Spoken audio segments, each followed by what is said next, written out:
I think one of my hopes for the audience is after they leave the theater and they're out with their friends or they're at home or they're sitting down to dinner, that they have a conversation about it, that it brings up issues that they want to explore.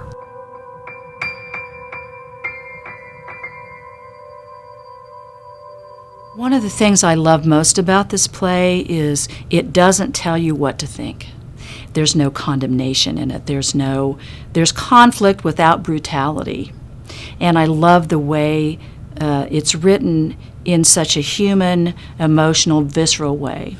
The first time I read through the play, I thought I knew with the approach, and then I've read it several times since, and now I'm really starting to understand just how deep and beautiful this piece is. Marcus Potter, the director, and I started collaborating months ago, talking about his vision for a choir, to have at least 30 or so people in it. So we had student auditions, we had auditions from the community for singers. In the performance, it'll be mostly the choir singing. I'll be accompanying and directing from a keyboard.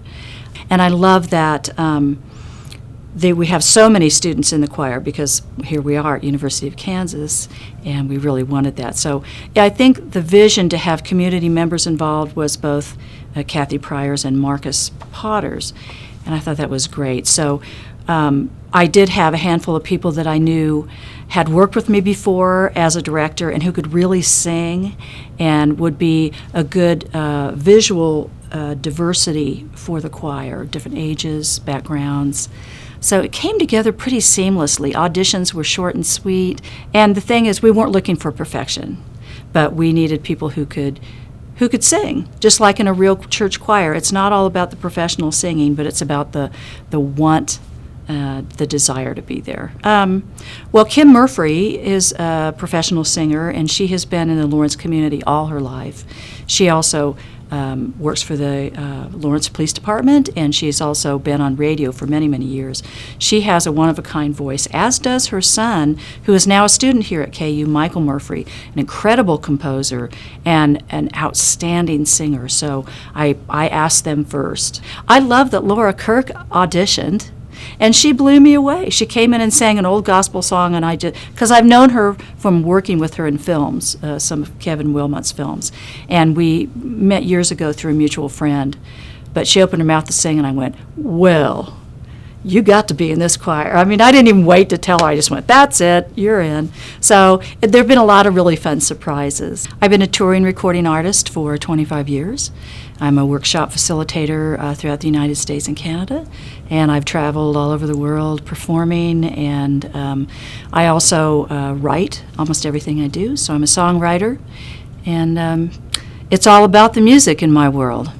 My grandmother was a gospel singer for a short time in New Orleans, and then in Kansas City she was in a traveling choir. And my mother was also a singer. She did some gospel, but mostly jazz and blues. So I grew up with it naturally. It's kind of in my bones, and it's a very viscerally moving type of music to me. And so it's a vernacular and a genre that I'm very familiar with. So when I was asked to be the music director to direct a choir and do that style of music, I felt like I was just coming home. And it's been a joy to work with this choir.